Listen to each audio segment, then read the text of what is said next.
Lit il-leminija ta' Adrian Delija u l-kap tal-medja tal-Partit Nazzjonalista Pier Portelli issejjaħ mill-Pulizija riżultat tal-inkjesta tal-Maġistrat Aron Buġejja dwar E-Grant.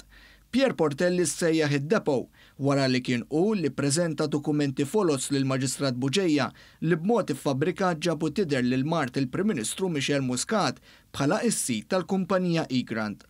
Fuq l-adba tal-qorti l-ħamis filgħodu, il-kap tal-Oppożizzjoni Adrian Delija kien kostret jiżvela li dak li jagħtih il-pariri spiċċa għand il-Pulizija u mal-Malta Today saħaq li għadu ma ddeċidix jieħu azzjoni fil-konfront tiegħu wara dan l-iżvilupp. Delija mar il-qorti jissottometti applikazzjoni kostituzzjonali biex ikollu kopja sħiħa tal-inkjesta indipendenti.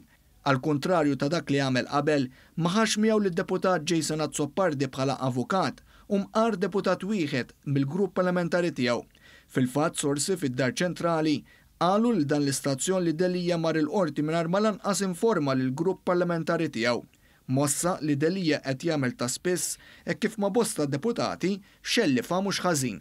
Mistoqsi One News jikkundannax il-kummenti tad-deputati Karolo Kolina u Jason Azzopardi li provaw ixejnu l-inkjesta tal-Maġistrat Buġejja b'allegazzjonijiet firħa tant li qalu li kellha tinfetaħ mill-ġdid, Delija falla milli jikkundannhom. Jiena l-obbligu tiegħi mhux li nikkommenta fuq l-Karolo Kolina. Iżda mbagħad meta mafus, Delija fetħilha u qal bil-kontra da dak li qalu membri fil-grupp parlamentari tiegħu li sa ftit jimilu sa qajmulu rewwixta. Xtaqt insaqsik mistoqsija differenti imma. Il-fatt li allura inti taħseb l-inkjesta għandha terġa' tinfetaħ? Le qatt ma ttekina.